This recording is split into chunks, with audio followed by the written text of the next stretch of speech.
E o versículo 17 vai dizer que quando eles clamaram e Deus deu a eles a resposta, Deus vai dizer assim no versículo 17: nesta peleja não tereis que pelejar, parai, está em pé e vede a salvação de Deus para todo Judá. Sabe o que Deus está dizendo? Ainda que o problema esteja na porta, ainda que ele esteja dentro de casa com você, quando você se levantar para clamar, aí Deus vem com resposta para você.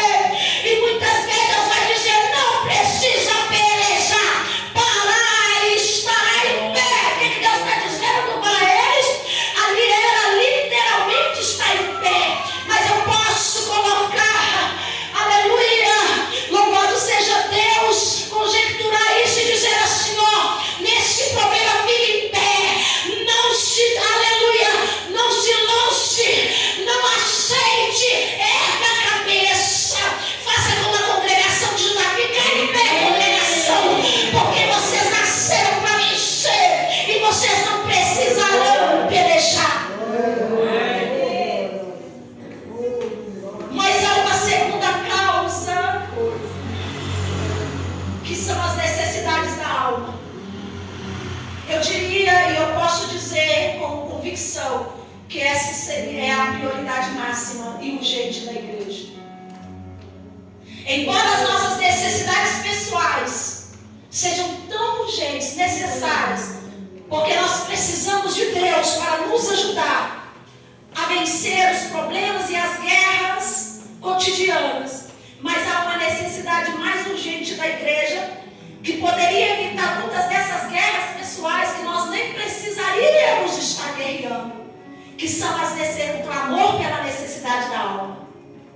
E eu posso provar isso lá em Efésios capítulo 3. Efésios capítulo 3, versículo 14 em diante. Paulo está preso numa prisão domiciliar em Roma. E em um determinado momento, ainda no versículo 2, no último capítulo, no versículo 2, ele vai falar com os Efésios na carta. Efésios, eu não quero que vocês se contristam, Chico, que vocês parem, que vocês desanimem pelas minhas prisões, que são para a glória vossa. Aí no versículo 14, no capítulo 3, versículo 14, ele vai dizer assim: por esta causa me ponho de joelho. Qual é a causa de Paulo? Paulo está preso, Paulo está guardando sentença, e sentença de Roma pode ser sentença de morte, mas Paulo tem uma causa, a necessidade da alma, tem algo mais urgente. Aí ele vai orar para que eu oro para quê? Olha o que Paulo vai falar, Efésios capítulo 3, versículo 14. Eu particularmente amo, aleluia, esses versículos. Olha o que Paulo vai dizer: por causa disso me ponho de joelho perante o Pai de nosso Senhor Jesus Cristo, no qual toda a família no céu e na terra toma o nome. Oro para que, segundo as riquezas da sua glória, sejais, aleluia, nos conceda que vocês sejam fortalecidos com poder pelo Espírito no homem interior.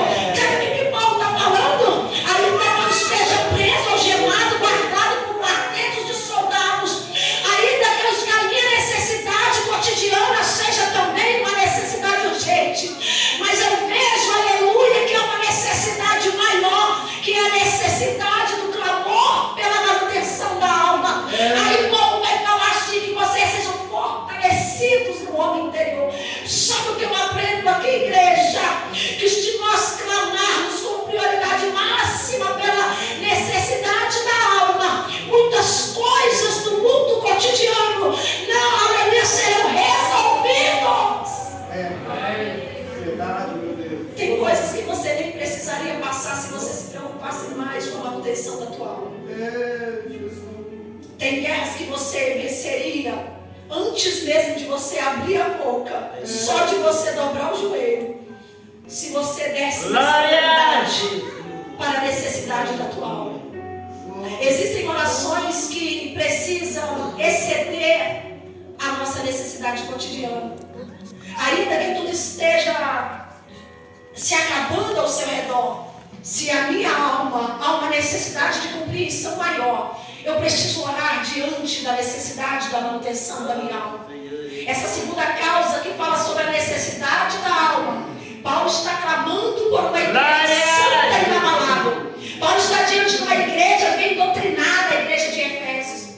Paulo está diante de uma igreja poderosa. Paulo não está diante de uma igrejinha, pastor Toninho. Paulo não está diante de uma igreja que não tem doutrina, que não foi ensinada. Ela foi ensinada por Timóteo, por Apolo, olha aí. Ela foi ensinada e levantada pelo próprio Paulo. Era uma igreja que outras igrejas ao redor tinham ela como modelo. Mas na hora da dificuldade, na hora que viram a prisão de Paulo, eles se abateram. Sabe o que Deus está dizendo através de Paulo para nós? Ainda que para outros você é forte, ainda que a igreja seja formada por outros, que é uma igreja poderosa, a igreja precisa prestar atenção na hora que vier as aflições, a igreja precisa prestar atenção na hora que vier o vento, na hora que você for preso, porque você falou a verdade sobre Cristo. Até onde eu estou clamando pela manutenção da minha alma.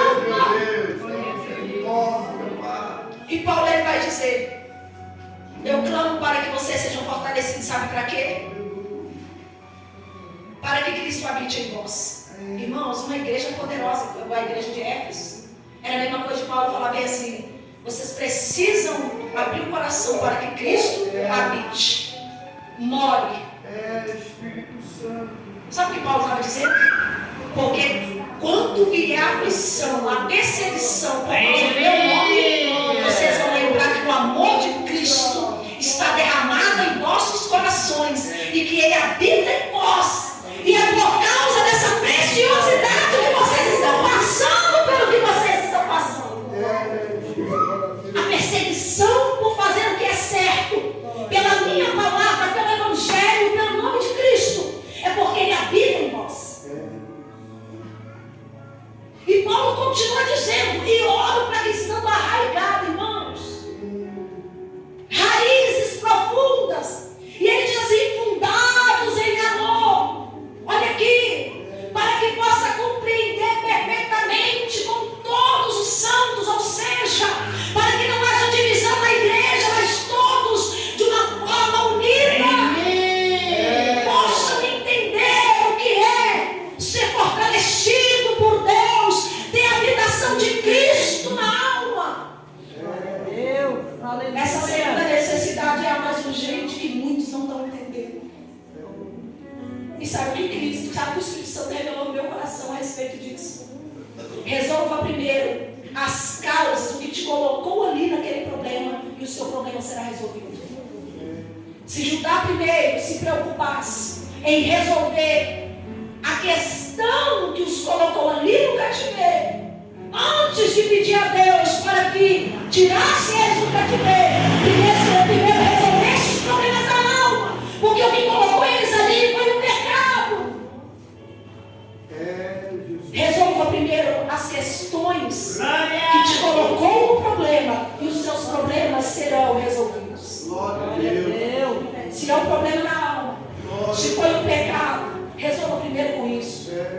Porque não adianta clamarmos para que Deus resolva o problema que nós mesmos arrumamos, se nós não resolvermos aquilo que nós precisamos resolver. Deus está falando conosco: clame a mim, eu te responderei. Mas clame a mim primeiro pela tua alma. Primeiro resolva as tuas questões, as tuas demandas. Primeiro dê prioridade para a tua alma. Primeiro arrependa do teu pecado. Primeiro deixa aquilo que não agrada a Deus. Primeiro coloque Deus como prioridade. Primeiro ore mais para o teu reino espiritual. Primeiro semeie mais, plante mais no reino espiritual. Primeiro se fortaleça mais em jejum e oração. E o problema da tua casa vai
para me provar e contar testemunho, ou se eu busquei alguma coisa com as minhas próprias mãos.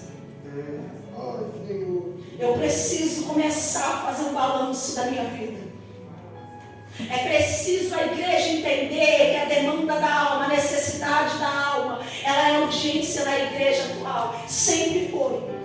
Mas muitos vêm buscar a porta aberta, cura, milagre, libertação de filho. Mas não busca a causa que o deixou ali, que o colocou ali para resolver. Não busca a manutenção da vida espiritual. Nós precisamos acordar, igreja, porque aqui o Senhor está dizendo, e eu anunciarei coisas grandes e ocultas que você não sabe, porque no meio do pecado não tem revelação de Deus, porque no meio do pecado não tem como ver com os olhos espirituais, porque só depois que a gente entende, aleluia, o trabalhar de Deus, é que Deus dá resposta para o clamor, para tirar do pecado, mas também Deus dá revelação para restaurar a sorte do seu povo. E para concluir, eu vou dizer aqui, olha o que vai dizer o versículo, louvado seja Deus, 6 em diante do capítulo 33. Olha só, irmãos, como é forte isso. Versículo 6 do capítulo 33, olha só. Farei isso sobre a saúde, olha aqui, cura, sararei meu povo, manifestarei abundância de paz e verdade, removerei o exílio. São revelações que Judá e Israel ainda não estavam à parte. Judá e Israel estavam vendo apenas o cativeiro por conta do pecado. Mas Deus estava usando o profeta para dizer: tem cativeiro 70 anos? Tem. Mas tem saúde de Deus, tem paz de Deus, tem restauração de Deus, vai ter alegria de volta no arraial e mais, vão trazer de volta para casa. Sabe o que Deus está dizendo? Depois de eu responder a tua oração, eu vou te revelar coisas lindas que você não imaginava. A experiência que você terá através dessas revelações você nunca teve na tua vida. Sabe o que Deus está dizendo? Se você clamar pela manutenção da tua alma, você não apenas terá a resolução do teu problema, do que te abate, mas você terá a manifestação de Deus sobre a tua vida e sobre a tua casa. Amém. Quando o diabo vier de notícia, haverá a revelação de Deus te mostrando. E haverá escape de Deus para a tua família. Amém. Eu quero que você se coloque de pé no seu lugar. Aleluia. Grande Deus, aleluia. Clame para a resolução do problema, mas acima de tudo, clame pela manutenção do mal. Espírito Santo. Não tem nada mais lindo, aleluia, do que poder chorar na presença de Deus. Oh, meu Deus. Não tem nada mais precioso. O corpo pode doer, a porta pode fechar, guerras podem vir, mas se tem a presença dele, a alma está em paz. Aleluia, aleluia. A gente consegue